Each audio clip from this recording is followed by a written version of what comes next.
Il y a 3 mois, nous nous sommes retrouvés au même endroit pour une baisse de nos tarifs.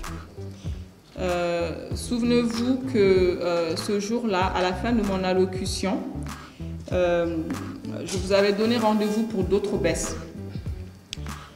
Eh bien, nous avons à nouveau baissé nos frais de retrait ce jour. Ce sera donc la 3e baisse de nos frais de retrait cette année et la 4e depuis l'année dernière. En effet, pour ceux qui s'en souviennent, donc nous avons opéré une première baisse de nos tarifs en juillet 2020, une deuxième baisse en mars 2021, donc mars de cette année, une 3e en septembre et aujourd'hui ce sera la 4e baisse.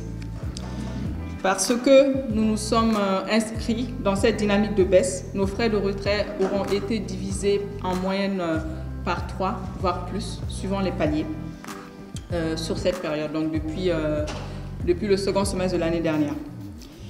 Et par rapport à la baisse précédente, donc celle de septembre, ça représente aussi une forte baisse de moitié pour beaucoup de paliers si vous regardez en guise d'exemple. Donc quand je regarde même les montants les plus retirés, un retrait de 1000 francs qui coûtait 50 francs va aujourd'hui coûter seulement 10 francs à nos clients.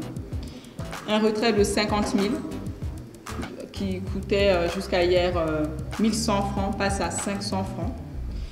100 000 francs, ça va passer pour un retrait de 100 000 francs, vous ne payerez plus 1400 francs, mais seulement 1000 francs à partir d'aujourd'hui. Donc ça, c'est juste quelques exemples.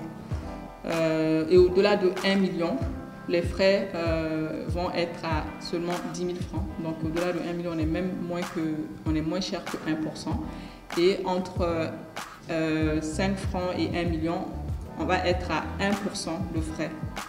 Donc 1% du montant en fait en frais de retrait. Donc voilà, c'est ce que j'avais essayé d'illustrer en fait avec ces quelques exemples-là. Donc la baisse n'est pas non plus sans conséquence sur notre réseau de distribution puisque c'est avec ce réseau-là que nous partageons ces revenus.